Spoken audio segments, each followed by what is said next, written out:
Começo por um livro com a chancela dos livros do Brasil, assinado por John Steinbeck. John Steinbeck é um dos grandes escritores da segunda metade do século XX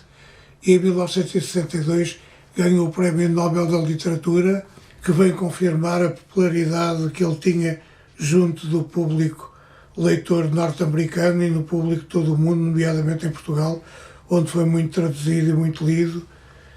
E a sua popularidade começa com a edição das Vinhas da Ira,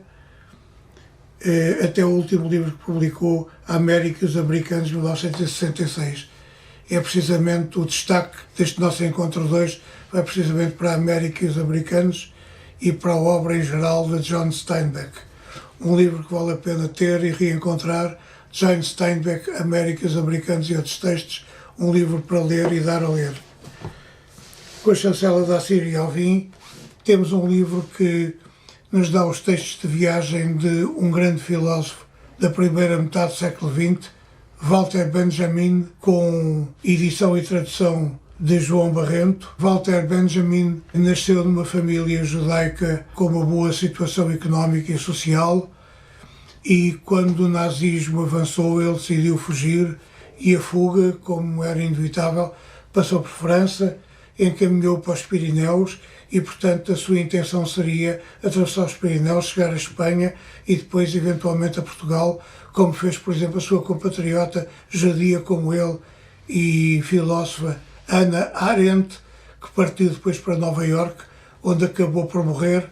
Este livro é um livro magnífico, é um diário das suas viagens, com seleção de João Barrento, que é um grande conhecedor da língua e da literatura alemã. Ele foi detido com outros judeus em fuga na fronteira com a Espanha, ficou num pequeno hotel nos Pirineus e onde acabou por morrer na noite da fuga, e no dia seguinte as autoridades espanholas deram autorização para que ele passasse a fronteira, chegasse à Espanha e depois provavelmente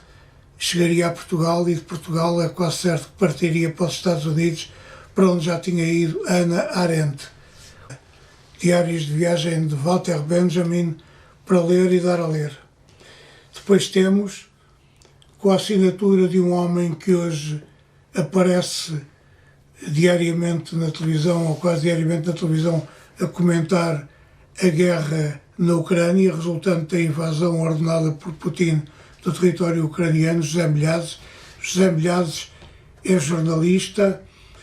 partiu para a Rússia em 1977, depois de um período de militância comunista. Ali fez a sua licenciatura numa universidade em Moscovo. Foi durante anos colaborador da TSF e de jornais e agora tem, com as suas crónicas diárias, feitas em parceria com o Nuno Rogério, demonstrado ter não só um grande conhecimento da língua russa, mas também da realidade daquele país onde viveu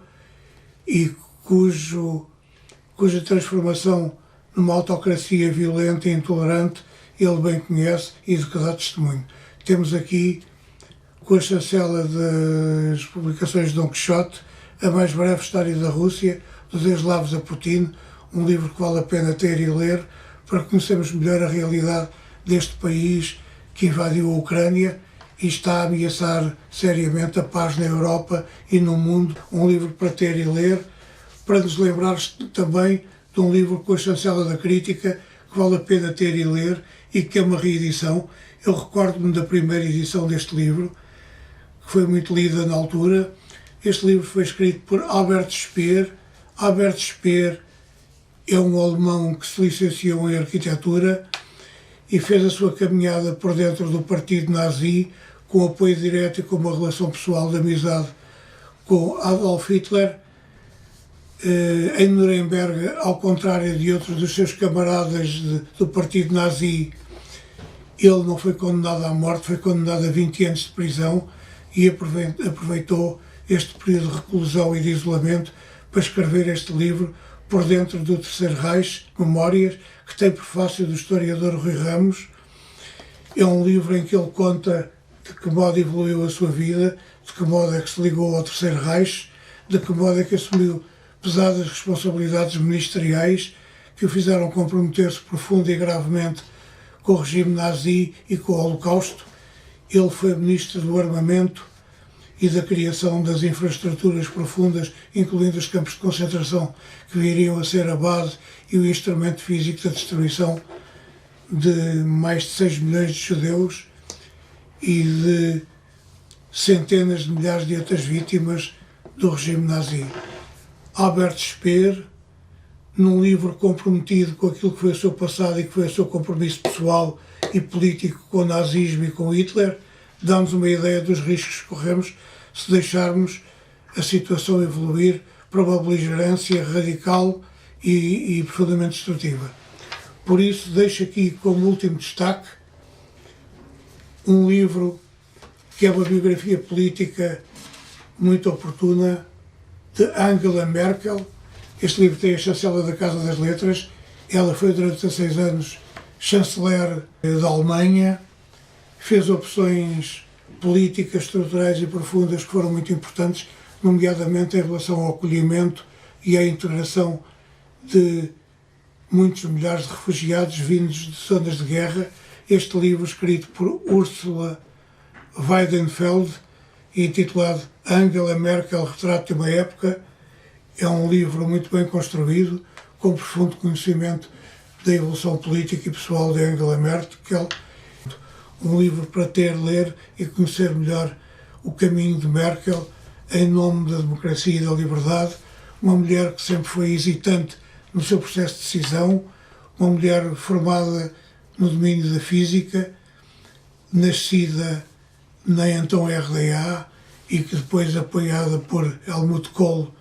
veio para a Alemanha Ocidental, onde fez a sua carreira com uma grande aposta do poder político, que acreditou que ela tinha respostas e soluções e, na realidade, em muitos aspectos, teve essas respostas e soluções, e por isso é importante conhecer